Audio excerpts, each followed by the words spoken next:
Today we'll be going over some guided notes for Module 1, Assignment 2. We're using the properties of rational and irrational numbers. And up to this point in your mathematics career, you've most likely only discussed real numbers. Real numbers include all of these: natural, whole, integer, rational, and irrational. All of those belong to the set of real numbers, as opposed to there is another set of numbers which we call complex or imaginary. Those will be in assignment 3, so we won't need to worry about those right now, but those complex numbers do not belong to the real number system. So on a Venn diagram, they'd be completely over here on their own. So let's go ahead and take a look at examples 1 and 2. For each list of numbers, determine which are included in the given set. And you ask for the natural numbers. Well, there's a list of numbers here, and we want this most basic group, or natural numbers. A way that I often remember what a natural number is I think of ways to count objects, such as 1, 2, 3, so forth. Counting objects is a way that helps me remember what a natural number is. And so the natural numbers in this section here, think about numbers or things you could count. Could you count 9 objects? Absolutely. So 9 is going to be a natural number. We're not going to count -6. That is not a natural number. 0 is not, but 42 is. 1/5 is not. -4/5 no. Square root of 7 no. Pi no. And 0.31 repeated also no. So those are examples of natural numbers. If we look back at our Venn diagram, whole numbers include all natural numbers in addition to 0. So whole numbers are going to be 0, 1, 2, 3, and so forth. And then the integers are everything in the whole numbers and their opposites. So the opposite of 2 is -2. The opposite of 3 is -3. Or in other words, integers would be numbers like -2, -1, 0, +1, +2. I think of numbers when you make a number line, you usually would label your number line with those numbers. Not always, but that might help you. And then rational numbers. Rational numbers include all of these, and all of these, and some numbers we haven't talked about, which would be things like 1/2, -3/4, or in other words, a fraction. So it can be written as a over b, where the denominator, or b, is not 0. Those would be rational numbers, as opposed to irrational. Notice irrational is all over here on its own. It doesn't include any of these numbers. So try to think about what type of numbers we haven't talked about yet. Those would be numbers like pi, the square root of 5, or numbers that cannot be written as fractions. So rational means fraction, irrational means no fraction, which will help us answer these 3 here. Irrational numbers in this set: no, no, no, no, no, no, yes. The square root of 7 cannot be written as a simplified fraction a over b. It's a decimal that goes on and on and on and on forever. Pi is also a decimal that goes on and on forever, so it is considered irrational. 0.31, that keeps repeating over and over and over again, so that number can be written as a fraction. Therefore, it'd be rational, not irrational. Number 2, notice we have a new set of numbers, and we want to look at the integers. Integers are numbers like -3, -2, so -7 is an integer. 3/4 is not. That would go into our next category of rational. Square root of 3 would also not be an integer. No, but 102, yes. -3, yes. 0, yes. -1/2, no. Now to rational. Rational, -7, it might not look like a fraction, but -7 over +1 is indeed a fraction, so it is rational. 3/4 is rational. No, this one is a little bit tricky. Because it's repeated, it can be written as a fraction, so it is rational.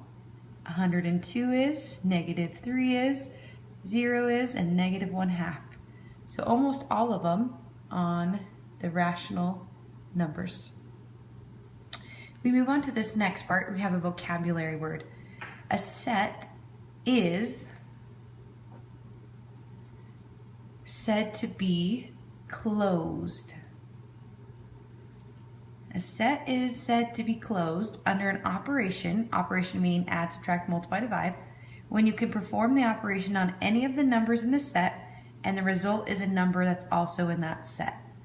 So it might be a little bit confusing, but what we're trying to say is if you took, for instance, an integer and you added another integer, if you still get an integer as your answer, then it is closed. So in this example, the set of integers subtraction. So let's try to think of some examples. Let's say 5 is an integer, and 3 is an integer. If we subtract those, do we still get an integer? Absolutely. What if we went the other way? 3 minus 5. Is -2 still an integer? Yes. So far it looks like it would be closed, but just because you can come up with 2 examples, that's not enough. You've got to think about others. You only need one example that doesn't work to make this not closed. But if you think about all the integers, if you subtract them, you will still always get an integer. Therefore, on number 3, this one is closed. And I could say that it's closed because any 2 integers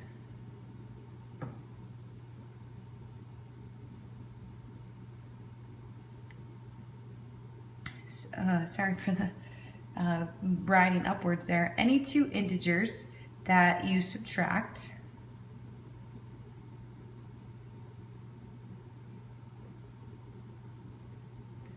would result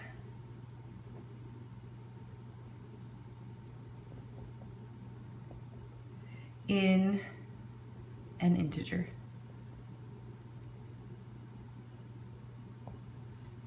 Kind of a more formal definition there if you need it. Let's take a look at the set of whole numbers, or number 4. The set of whole numbers, a whole number would be something like, let's say 6. If we divide that by 2, we get 3. So is 3 still a whole number? Yes. But don't be deceived, this is not closed. Can you think of an example that would give you, when you have 2 whole numbers, you don't get a whole number? I can think of one, multiple, but let's look at this one. What is 6 divided by 4? Well, 6 divided by 4 is the same thing as 3 halves, or 1.5. 1.5 or 3 halves is not a whole number. It is rational, but it's not whole. So this one would be considered not closed. And you could write a formal definition saying, when you divide a whole number by another whole number, the quotient could be a fraction. That's how I would write a complete sentence. So I'll repeat that one more time. When you divide a whole number by a whole number, the quotient could be a fraction. Quotient again just means division. Let's take a look at the last one, number 5. The set of irrational numbers on addition. So irrational numbers, we're thinking of this box. If we were to add pi and the square root of 5, would we still get a number that's irrational, or would we get one of these numbers? I'll give you a second to think about it.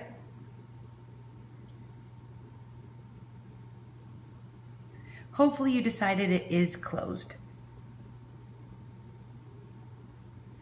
A more formal definition of that, or sentence, could say something like, an irrational number and another irrational number, when you add an irrational number and another irrational number, the sum will always be irrational.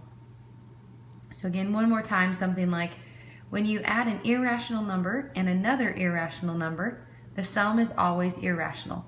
So this one would always be closed.